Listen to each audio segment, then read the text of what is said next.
My name is Shania with Local 46 Metallic Lathers.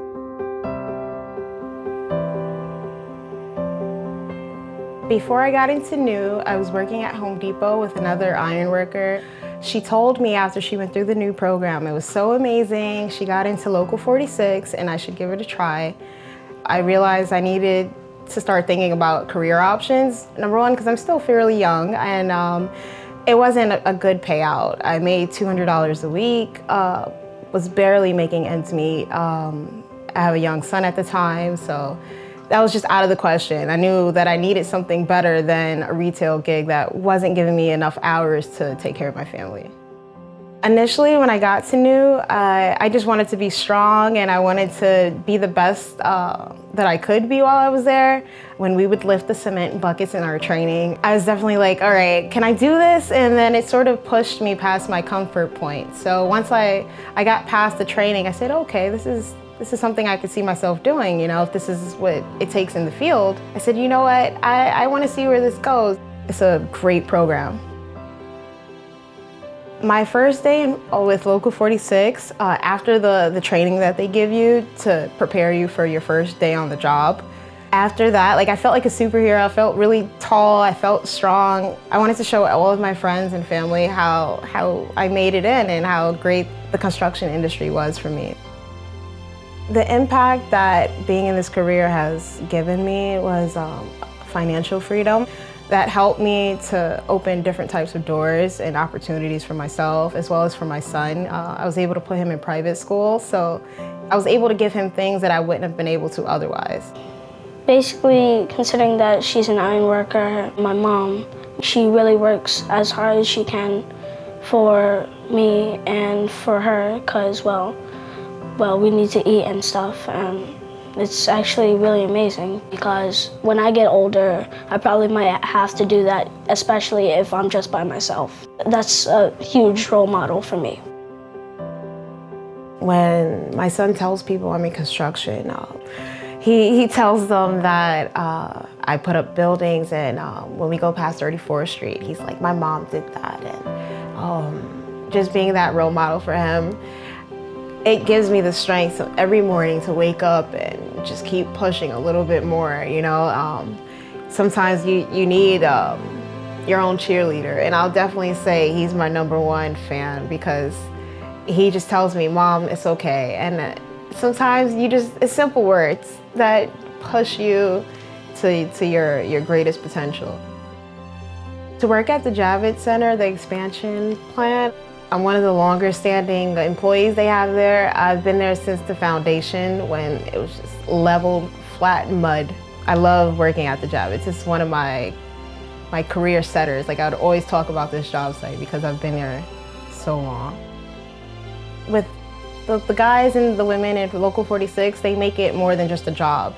They will ask you, how are you feeling? They'll tell you to take some time for yourself. Go downstairs and just compartmentalize your thoughts and get yourself together, you know, because it's more than just getting the job done. Sometimes you need someone that really cares about you, and I've definitely found that type of brotherhood, sisterhood here. There's been a lot of tough times for me in construction or even in my personal life, and sometimes, you know, well, with most jobs, you have to hang up how you feel and just get to work. But I remember just falling apart when I heard that my best friend had committed suicide because she's literally the only sister I have. I don't have brothers and sisters, and I'm not really close with some of my immediate.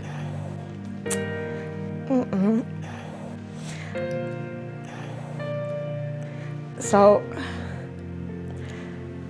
I'm not really close with them, and there was just always that one person that I could always talk to.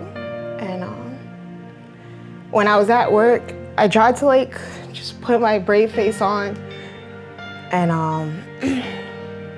I just tried to say, you know what, you think about this at 3 o'clock, don't think about it right now. And I just couldn't do it. Even on my hard construction days, I'd call her and I'm just like, girl, I don't know what I signed myself up for. She's like, love you and I'm proud of you and you're doing it. I wish I could have been there for her, but at least through it all, I spoke to some of my construction family, and I got so many warm hugs because I really wanted to quit, and they helped me to get through that. And I don't know if I would have been able to. Like, I forced myself to go to work because eventually it was relieving. Like, it was nice to go to work and talk to people and just talk, and they would listen. I'm happy to have those types of people who can care enough when it's more than just putting the rebar in, you know? They'll call you in the middle of the night to make sure that you're not having a tough time getting through it. The guys gathered a little card together, and they all signed it, and they all chipped in and contributed because they heard that I had to help with some of her funeral costs. So that helped me to be able to grieve my friend and send her on her way, and to be able to go back to work with a sound mind and know that I was around really good people. I have a lot of gratitude for New. I've just met amazing people at Lend-Lease. They've let me know that it doesn't matter if you're an iron worker or if you're an office supervisor or if you're this, like, you're still a person. You're great. Everyone's kicking ass. We're here, we're doing it, and let's do it together. I'm grateful for everyone that's been able to bless my path with a better day than I had the day before.